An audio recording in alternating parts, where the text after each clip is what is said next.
hermanos, muy buenas tardes. Sean ustedes bienvenidos a esta su casa, la Escuela Espírita Génesis 2000. Tiene el gusto de tenerlos acá. Hoy es un día especial en el cual vamos a reflexionar mucho.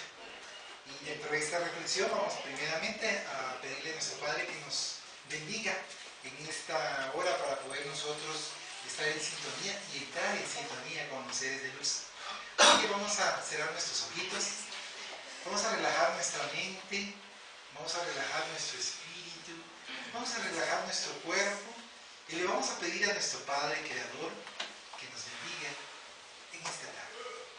Que podamos nosotros en estos instantes recordar al Maestro Jesús de Nazaret en su nacimiento y que podamos nosotros reconocer la bondad y que podamos nosotros entender el perdón que nos debemos los unos a los otros, el respeto, el apoyo mutuo, la comprensión y ante todo el amor. Padre de misericordia, te pedimos tu protección y tu orientación en esta tarde, en la cual vamos a hacer una reflexión al respecto del nacimiento del Maestro Jesús de Nazaret, que nos vino a dar el Evangelio de amor, de comprensión y de entendimiento. Que podamos todos en conjunto transformar nuestras vidas, que podamos todos en conjunto tener votos de mucha paz en nuestro corazón, en nuestro espíritu. Gracias a ustedes, guías espirituales, por el apoyo incondicional que tienen para con cada uno de nosotros. Gracias a ustedes, hermanos físicamente, que se encuentran acá con nosotros acompañándonos, y sobre todo en este momento de reflexión, que la paz del Padre reine en cada uno de nosotros y poder, a través de esta oración, poder iniciar este convivio de amor. Que así sea. Mis hermanos, vamos a iniciar primeramente con esta presentación, que es de nuestro querido hermano Oscar René Abela, más conocido como Coca, de Moral Extraña. Así que, bienvenido, Coca.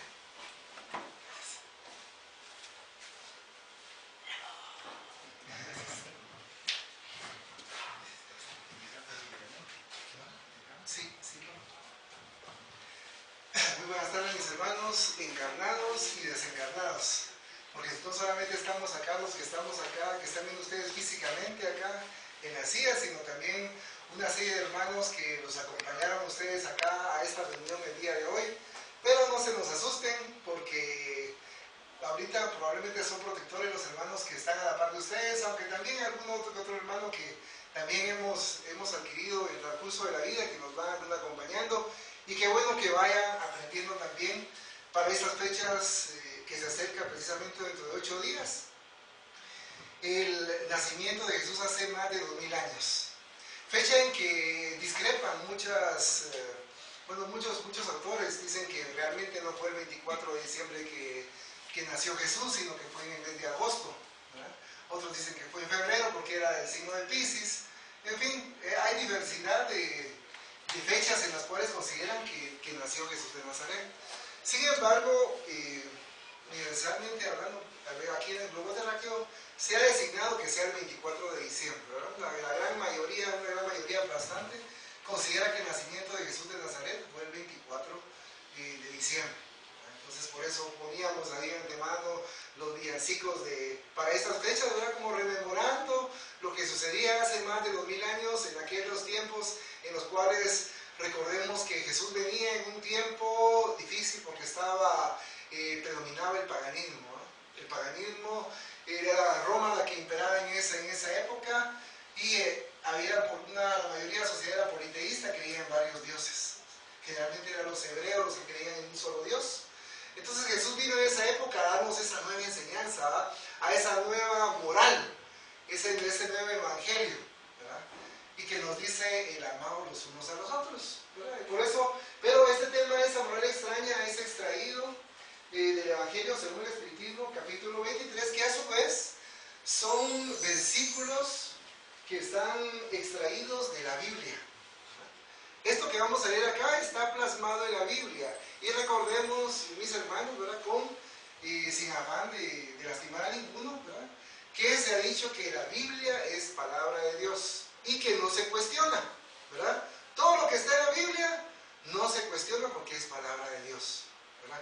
Entonces ahora vamos a reflexionar acerca de algunos versículos que aparecen en la Biblia que nos llevaría a una moral extraña, que uno pensaría por qué Jesús habrá manifestado eso en ese tiempo, ¿verdad? Entonces veamos si realmente Jesús pensaba así de esa manera, ¿verdad? Y el primer punto que tenemos en ese capítulo 23 de esa moral extraña es que dice: quien no aborrece a su padre y a su madre. Y dice el versículo, dice: una gran multitud del pueblo iba caminando con Jesús, y volviéndose le dijo: si alguno viene a mí y no aborrece a su padre y a su madre, a su mujer y sus hijos, sus hermanos y su hermana, y aún su propia vida, no puede ser mi discípulo.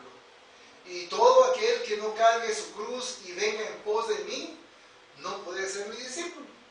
Así pues, cualquiera de vosotros que no renuncie a todo lo que tiene, no puede ser mi discípulo. San Lucas capítulo 14, versículos 26, 27 y 33. Y asimismo dice otro: aquel que ama a su padre o a su madre más que a mí, no es digno de mí. El que ama a su hijo más que a mí, no es digno de mí. San Mateo capítulo 10, versículos 37. Entonces, si lo leemos así en forma literal, lo que está establecido en la Biblia, pues probablemente no estamos cumpliendo lo que establece ahí, ¿verdad? Son pocas las personas que nos caen mal, a los cuales aborrecemos y que les sentimos esa tirria, ese odio, ese resentimiento en contra de ellos, ¿verdad? Entonces, cuando estamos así resentidos y enojados con ellos, pues entonces estamos cumpliendo con el hecho de aborrecerlos, ¿verdad? Porque así está en la Biblia, así está el versículo, ¿verdad? Entonces uno se preguntaría, bueno, ¿será que esto no va en contra de de la ley mesiánica de hace más de 3000 años, que decía: honra a tu padre y a tu madre para que te vaya bien y seas de larga vida? Como que hay una contradicción y un contrasentido, ¿verdad?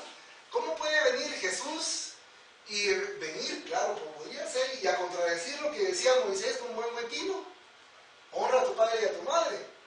Pero por otro lado está diciendo que hay que aborrecerlos, al padre, a la madre, al hermano, y muchas veces los vamos cumpliendo, y los hijos, y muchas veces los vamos cumpliendo, ¿no? Porque no nos sentimos bien con ellos, nos sentimos a gusto, solo vemos a aquella persona y sentimos que el estómago se nos está revolviendo, ¿no? Ahí estamos cumpliendo con eso, ¿se dan cuenta? Y dice además dice: todo aquel que no cargue su cruz y venga en pos de mí, no puede ser mi discípulo. Realmente estamos cargando la cruz que nos dice Jesús de Nazaret. Pero todavía más allá de eso, y en este versículo dice: así pues, cualquiera de vosotros que no renuncie a todo lo que tiene, ¿ah? La casa, el vehículo, las propiedades, el trabajo, los bienes, todo aquel que no renuncie no puede ser mi discípulo. Entonces prácticamente ninguno de nosotros está cumpliendo con ello, ¿verdad? Porque tenemos casa, ¿verdad? Tenemos bienes, entonces prácticamente tendríamos que regalarlo todo, ¿verdad? Así establece, ahí está versículos de la Biblia, ¿verdad? Entonces es una moral extraña la que nos están enseñando en esos versículos. Si lo interpretamos literalmente, ¿verdad? Literalmente, si lo interpretamos así, no estamos cumpliendo. ¿Y quién en su buen juicio va a cumplir de esta manera, mis hermanos? En su buen juicio, ¿quién va a nacer un hijo y al instante lo va a aborrecer, lo va a odiar al estar naciendo? ¿Verdad? Que no pareciera un poco absurdo, ¿verdad? Sin ser blasfémicos. ¿No pareciera ser un poco absurdo? ¿Verdad? Lo que está aquí. Ahora bien, hay que situarnos en el contexto, como decía, de esa época, ¿verdad? Porque recordémonos que el idioma que se hablaba generalmente era el hebreo, y cada palabra tenía un significado, cada palabra tenía diversos significados, ¿verdad?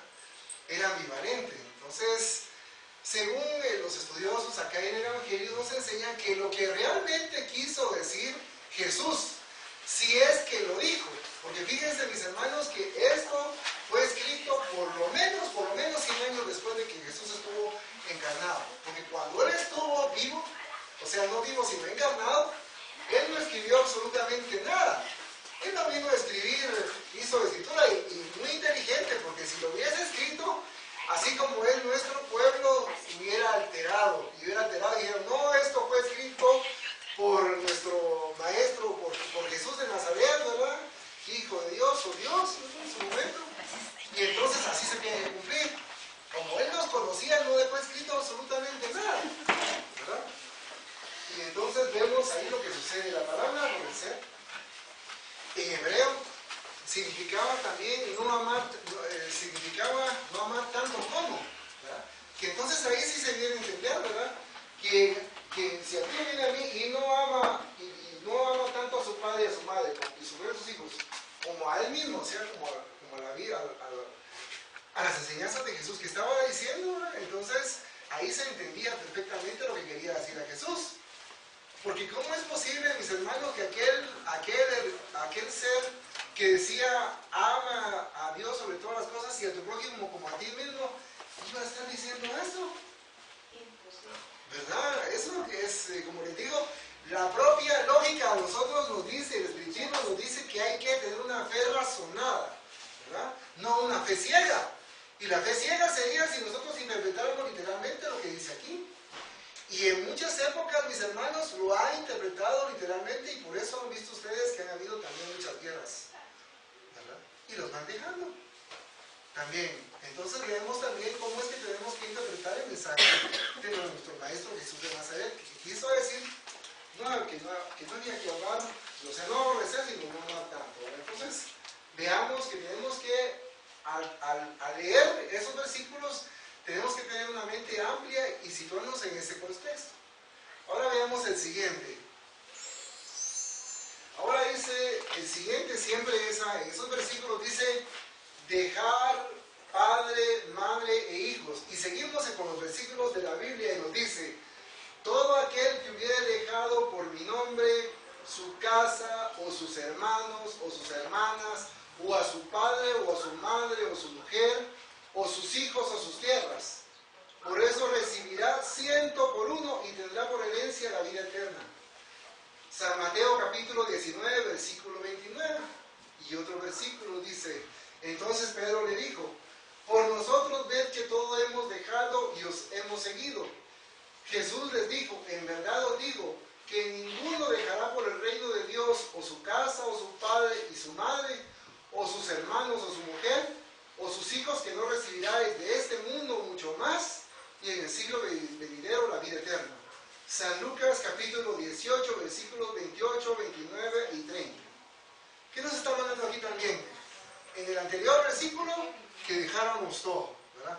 Y aquí nos está diciendo que tenemos que dejar a nuestra madre, a nuestro padre, a nuestros hermanos, dejar la familia, dejar todo y seguir el reino. Y si lo hacemos así, vamos a tener por herencia la vida eterna, ¿verdad? O sea que prácticamente todos los que estamos aquí, o la mayoría, estaríamos condenados. ¿Ok?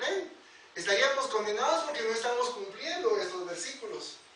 Pero ¿será que Jesús realmente lo manifestó de esa manera? Y no fue malinterpretado las palabras en su momento, hace más de los 1000 años.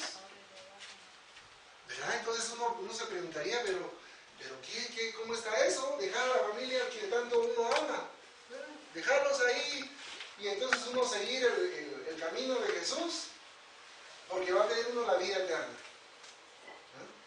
Dice que no recibirá de este mundo mucho más, y en el siglo venidero la vida eterna. Pero ¿qué quería realmente decir nuestro Maestro Jesús de Nazaret si es que realmente manifestó a él? Que es más importante la vida futura. Que es más importante la vida futura porque es la vida espiritual la que realmente es la que vale. No es este cuerpo que tenemos nosotros lo que realmente vale, sino es la vida futura. Entonces tenemos que estar preparando y atesorar los bienes que nos vamos a llevar cuando desencarnemos dentro de nuestro propio patrimonio espiritual. Porque de lo contrario, no llevamos absolutamente nada. Veamos el siguiente. Y ahora nos dice también, deja a los muertos el cuidado de enterrar a sus muertos. Él dijo a otro, sígueme, y él le respondió, Señor, permíteme ir antes de enterrar a mi padre. Y Jesús le respondió, deja a los muertos el cuidado de enterrar a sus muertos. Y tú ven y anuncia el reino de Dios. San Lucas capítulo 9, versículos 59 y 60. Entonces prácticamente, si ven ustedes acá, lo que está haciendo esta familia está incumpliendo con este mandato, ¿verdad? Entonces, no podemos irnos a enterrar porque dice que sean los propios muertos los que tienen que enterrar a sus muertos. Interpretándolo literalmente, como dice aquí este versículo, ¿verdad? Y como es, recordemos, con toda, como es crítica constructiva, mis hermanos, sin lastimar a nadie, y como dice palabra de Dios, si estamos nosotros acá haciendo hornas fúnebres, estando haciendo vigilia con un ser querido, no estamos cumpliendo con este mandato. Y entonces uno se pregunta, ¿pero por qué entonces Jesús hizo ordenó ese tipo de conducta? ¿Verdad? Porque ahí está claro. Yo no me lo invento, sino está en la Biblia. ¿Verdad? Y si lo interpretamos literalmente ahí, tendríamos que hacerlo así. Ahora bien, no lo vamos a interpretar literalmente, sino tenemos que darnos cuenta que lo que Jesús nos enseñaba muchas veces era en sentido figurado, a través de parábolas, a través de perífrasis también. Entonces, Él no está condenando ello, no lo condena, sino realmente nos está diciendo que tenemos que tenerle más, como decía, mirar más por el Espíritu que por la carne. Eso es sencillamente lo que está diciendo nuestro Maestro Jesús de Nazaret. No está mandando ello para acá. 2000 años después nosotros veíamos esto y ¿quién lo cumpliría? ¿Verdad? Solo los que realmente no tienen medios suficientes como para poder hacer una vigilia o comprar un ataúd, ¿verdad? O los que entiendan como CXX, entonces ellos sí están cumpliendo con este mandato, ¿verdad? Pero la mayoría de nosotros no, ¿verdad? Entonces veamos también cómo es que tenemos que ir comprendiendo precisamente ello. Veamos el siguiente. Ahora también otro así que dice, dijo Jesús según dice, no vine a traer la paz sino la división. Y dice, no penséis que vine a traer la paz a la tierra. Yo no vine a traer la paz, sino la espada. Porque vine a separar al hombre de su padre, la hija de su madre y a la nuera de su suegra. Y el hombre tendrá por enemigos a los de su casa. San Mateo capítulo 10, versículos 34, 35, 36. Y dice también el siguiente, vine a echar fuego en la tierra y qué deseo sino que se encienda. Debo ser bautizado con un bautismo y cómo me siento apesadumbrado hasta que eso se cumpla. Y el siguiente dice, ¿creéis que vine a traer la paz en la tierra? Pregunta, no os lo aseguro. Mas, al contrario, la división. Porque de hoy en adelante, si se encuentran 5 personas en una casa, estarán divididas las unas contra las otras. 3 contra 2 y 2 contra 3. El padre estará en división con su hijo, y el hijo con su padre. La madre con la hija, y la hija con la madre. La suegra con la nuera, y la nuera con la suegra. San Lucas capítulo 12, versículos de 49 a 52. Que son versículos que van en franca contradicción a lo que él decía, amaos los unos a los otros como yo os he amado. Esta es una gran contradicción, ¿verdad? Entonces, si veamos qué significa, cómo podríamos entender a Jesús, nos está diciendo que viene con la espada, o sea, como un conquistador, a separar al padre de su hijo. Imagínense, esa es la misión de Jesús, venir a separar a las familias. Sin embargo, está en la Biblia. Y nos dice, vine a echar fuego en la tierra y qué deseo sino que se encienda. O sea que salió mejor que Nerón, porque Nerón quería que se incendiara Roma, pero a Jesús no le bastaba eso. Seguro que dice ahí, él quería que ardiera todo el mundo, todo el planeta que ardiera. ¿Será que Jesús dijo eso y que dijo, no,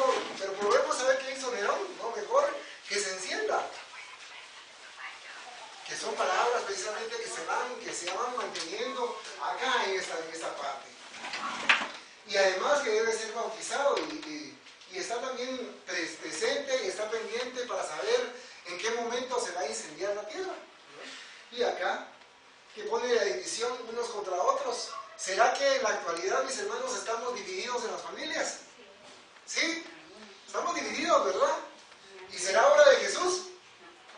¿Verdad? Tendrá la responsabilidad de Jesús y Él va a cargar con todos nuestros pecados, como dicen, y Él va a ser el responsable, entonces, de esa culpa que nos están atribuyendo, que se está atribuyendo a nosotros, incluso se lo vamos a atribuir a Él, a trasladarlo a Él para que Él limpie de toda falta al mundo. Entonces, ¿qué está pasando? Algo está pasando aquí, yo creo que algo no se está cumpliendo, no estamos comprendiendo ese mensaje, esa división, esa espada de los bueno, muchas veces hemos visto, ¿verdad?, a nueras contra las suegras, ¿verdad?, o hermanos contra hermanos, o padres o entre los propios esposos, que se tiran los platos y se gritan y están cumpliendo. Bueno, si lo vemos así, están cumpliendo con este mandato, aparentemente, ¿verdad? Pero no creamos que Jesús vino con esa idea, mis hermanos. No, como vayamos a ir con la idea de que esto fue lo que dijo Jesús al pie de la letra. Y sí lo dijo, como dicen nuestros hermanos acá en el libro del Evangelio según el Espiritismo, fue de otra manera. De esta manera lo vio Jesús, como todavía lo vemos en la actualidad. En la época de Jesús, como les decía al inicio, reinaba bastante lo que era el paganismo. Entonces, si uno de los miembros de esa familia se volvía cristiano y los otros estaban ya como paganismo, ya le comenzaban a hacer la guerra, ya estaban en contra, ya pensaban que estaban desviados. Por eso era que Jesús decía, aquí no vengo a traer la paz y la división, porque Él sabía, no porque Él fuera el artífice de esa división, sino porque conocía cómo era la humanidad. Y la humanidad, como se va oponiendo por los intereses creados en su época, porque en esa época ya los mismos romanos no creían tanto en los dioses, sino que se acomodaban ellos para crear que sí mantener ese poder. Entonces, en esa época vimos que realmente hubo tanta división y tanta muerte de parte de cristianos, ¿verdad? Porque los perseguían. Incluso la propia Roma fue llegar el cristianismo. Y a pesar de todo ello, después con el tiempo recordemos también las cruzadas, ¿verdad? También porque querían llevar una concepción correcta de Jesús, o del pensamiento de la iglesia. En esa época se realizaron las famosas cruzadas. Eso a lo largo de la historia. Y ahora actualmente, mis hermanos, lo vemos, por ejemplo, en una misma familia, eso era como el paganismo. Ahora, dentro de la propia palabra de nuestro Maestro Jesús de Nazaret, que se han volcado después de varios sectas que se formaron, recordemos con Martín Lutero, el catolicismo y el protestantismo. Si estamos en una familia y los padres pueden ser protestantes y los hijos católicos, ya están divididos. ¿Por qué? Porque creen que unos y otros creen que están equivocados, ¿verdad? Unos creen que se van a salvar porque ya son el pueblo de Dios, escogido, ¿verdad? Y los otros creen que también se van a salvar, pero de otra manera también, que se van a ir al cielo. Entonces hay división. Y entonces no le hablo a mi hermano, no le hablo a mi hermana porque es impuro. Yo ya soy, con toda, como les digo, mis hermanos, sin ánimo de lastimar a nadie, ¿verdad?